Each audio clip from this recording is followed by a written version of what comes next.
The starting point for any production is the script. The script is usually generated by one person, the playwright. The script grows out of the playwright's creativity, imagination, or personal experience. Today we're going to listen to Bob Trowbridge, a local playwright who's going to tell us a little bit about how the playwriting process goes for him. Bob has written 2 full-length plays, both of which have been produced at NMSUA Theater and directed by myself.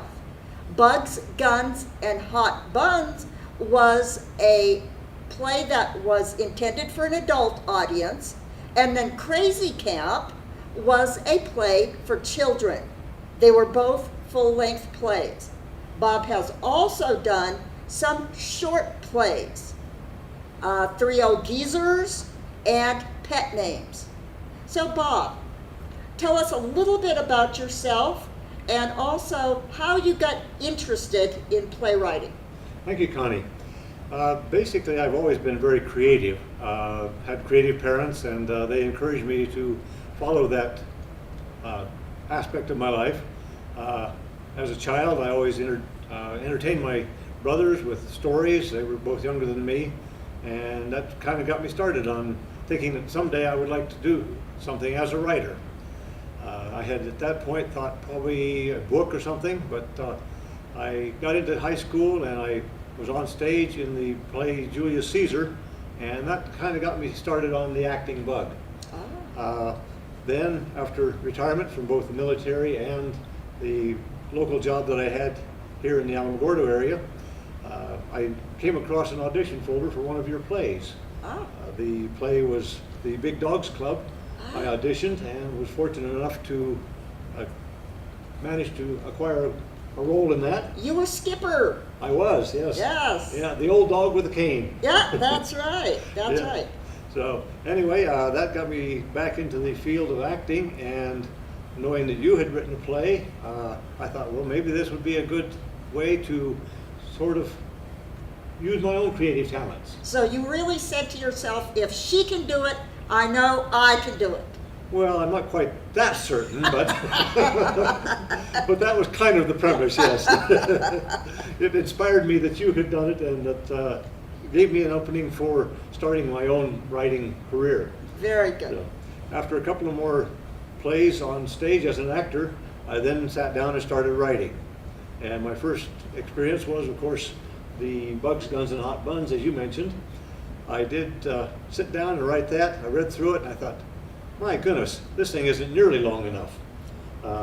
You mentioned also the fact that possibly one of the areas a person should look at if they're writing is personal experience.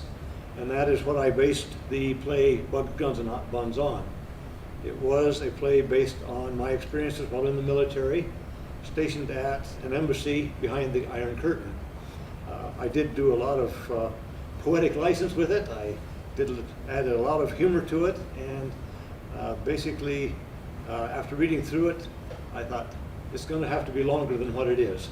So I sat down and I started writing again, and I lengthened it, and after probably several months of rewriting, I read it again and says, oh no, now it's too long.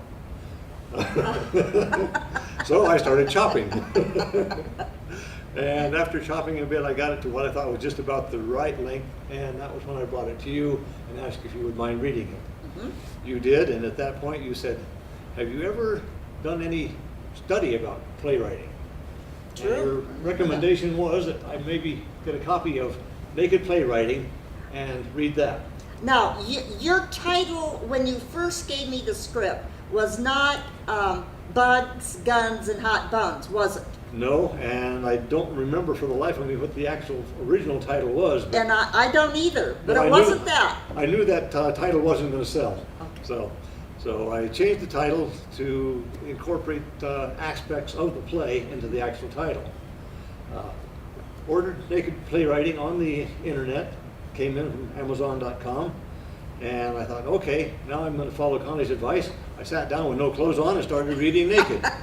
No, not actually. I don't recommend that either. But after reading the first chapter, I thought, this definitely needs some rewrite. So I put the computer up, started doing a rewrite on it, and thought, okay, now I'm good to go. Read chapter 2. Oh no, more rewriting. After about 4 or 5 rewrites, I said, I ought to just read the whole book before I do any more rewriting. So I did that. Got it done to what I felt was my satisfaction. Brought it to you again, and you said, yes, it looks pretty good. Let's do a read through on it, and if it goes, we'll actually put it on here at the Rehoboth. So that was basically my first experience with a read through. And having read through it, we could see where some changes need to be made. Didn't know that every rehearsal that we had on it was going to require another rewrite, but that's one of the experiences that a playwright does learn that you're going to have to do. Yes. Nothing is perfect on the first writing, or the second, or the third. So I suppose probably it took 1.5 years first time through on a play for writing Bugs, Guns, and Hot Buns before it was actually put on the stage. Okay. A couple of more times of acting on stage, and you asked me to come in and present a little presentation to your class on playwriting. True, that's right. And I sat right here on this stage and talked to your class. As I recall, Katie Richardson was in that class. That's right, she was. And she said, have you ever thought about writing a children's play? And I hadn't, and in fact, it was a new concept to me, but it tickled my fancy, so I sat down and started writing Crazy Camp. Again, presented that to you. You said, this is probably good enough to be put on here at the Rehoboth as one of our spring plays for children. So we auditioned, we got the cast together, and we then started doing rewrites on that one. Yes, we were rewriting that one, or you were rewriting it while I was directing it, while we were working on the show, weren't we? Yes, that was the case. Also, in both of these cases, I did do the design for the set, and the set was built by Will here, pretty much to the design that I had come up with. So not only have I done playwriting, but I've also done set design. Now, how satisfied were you seeing your words that were, they end up being little black squiggles on paper, and then when it's directed and put on the stage and it comes to life, how satisfied were you with the vision, the product that you saw? I was very satisfied with it. I felt a great deal of self-satisfaction to the fact that not only had I put them on words on paper, but to see them come alive on stage, to see the actors interpreting what I had written, and it actually gave me more insight into the play itself once I saw others interpreting it the way that they saw it. So it did definitely help develop me as a playwright. What words of advice would you have for people who are thinking about perhaps writing a play, whether it's a short 10-minute play or whether it's a full-length play? First off, don't get discouraged. Enjoy the creative process. Sit down, do it, but be prepared for the fact that you're probably going to have to do rewrites. Don't give up on it. It might take a year, it might take 1.5 years, it might take 5 years, depending on how much you are willing to put into it, so far as time goes and so far as your own creative juices. I did find out one thing about it, that all the characters in the play, you actually become a part of them. Not only are you there, but you become that individual and develop that character from your own personal experience. So be creative, be willing to think outside the box. And, basically, I think a person would definitely be satisfied with an end product once they've put it on paper. I think actually, though, 10-minute plays are probably as hard to write as full-length plays. Okay. It's hard to limit yourself to 10 minutes. at least what I had found. Now, we're going to be having both 3-0 geezers and pet names accessible to the students. Can you tell us a little bit about how you came up with these ideas? And of course, both of these plays really, I think, show your kind of quirky sense of humor, because you do have a wonderful sense of humor. Thank you, Tell Connie. us a little bit about how you approached those two shorties. Okay, I approached those from the point of view of looking at people who were in a retirement facility. They're not totally out of it yet. They still have their perceptions about them to some degree, but basically they're to the point where they need to be in care. I wanted to make the characters both humorous and at the same time perhaps a bit cranky. Looking at my own parents, I could see aspects of both the male and the female side. My father has passed away, but he had a very good sense of humor, and even up to the end, he was very outgoing.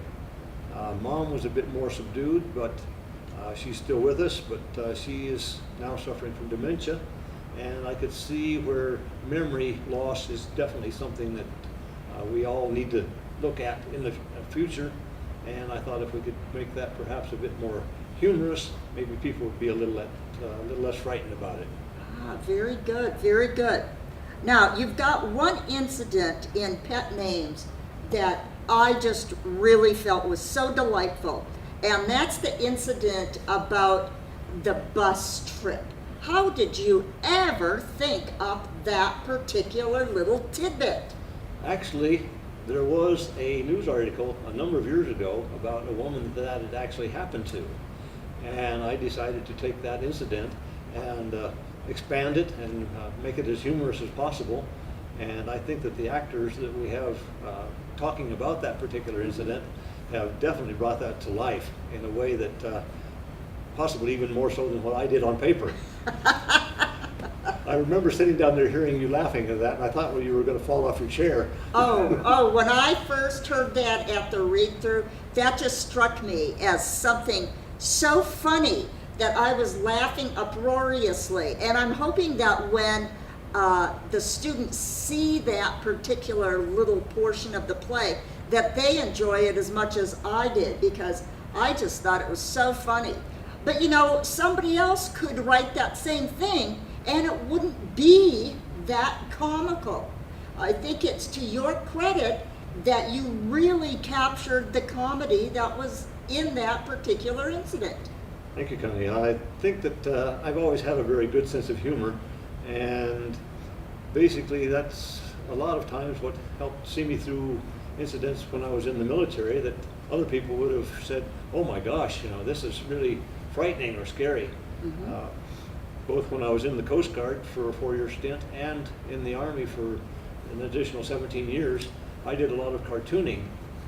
In fact, probably in the State Department basement, there are probably a number of cartoons that I did for their weekly little bulletin that they put out. And that used to be the first thing that people would look at in the bulletin when they received it on a weekly basis. Where's the cartoon? So again, the creative side of me that my mother helped develop brought me to the point where not only do I do cartoons, but I do scrimshaw and I do wood carvings. In fact, I think you might have even received 1 or 2 of those. Yes, I do. I have several of those in my home, in fact. Now, if I might just direct you to the poster on Bugs, Guns, and Hot Buns, there is a character there that has got a gun that is facing the other way. Yes, what we call a police pistol. I hope I don't offend anyone by that term. This again is a cartoon that I had seen a number of years ago, and as a wood carver, I actually carved out a pistol with the barrel on backwards, and we used that as a prop in that play, and it's coming up for auction in the silent auction we're going to be having when we do our 10-minute plays here through Rehovig. I know, and it's going to be very, very interesting to see who ends up with that very unique prop that was made for this play. Now, you've written for adults, you've written for kids. Is there a genre or an audience that you enjoy writing for more? I think probably the adults enjoy the comedy that I'm able to put forth more. I've also written a couple of plays, short plays for the church that I attend. Oh, The first one was The Angel, the Shepherd, and the Magi. They were looking for something a little different for their Christmas program. okay, I wrote a 20-minute play for that one. okay. And basically it takes the Bible story of Christmas and basically makes it a little more personal. Conversations with Mary, between Mary and the angel, the shepherds and the angel, the Magi and the angel, basically still tells the story in its entirety, but does it from a more personal point of view, and I think probably appeals more to people than the old-fashioned Christmas story does. Uh-huh. So that's another audience that I've written for. That's true, that's very true. That's And, very true. Again, it did get a few laughs, but it was of a more serious nature. Sure, sure. Now, one final question. Do you plan to do more playwriting? I think probably so, yes. I don't see myself stopping at this point. No sense in letting the creative juices die. I enjoy doing the writing. I enjoy seeing it come alive on stage. And even though I have received several rejections when I submitted the play Bugs, Guns, and Hot Buns, it's nice to see that one comes in and says, "Dear Playwright," because that means I really am one. There you go. There you go. Thank you so much, Bob, for sharing your experiences with us. It's very good to hear firsthand how something like this actually starts from the very first little germ of a thought to seeing it brought to life on the stage, and then analyzing it after you've seen it. So thank you, Bob. You're certainly welcome, Connie. Thank you for inviting me.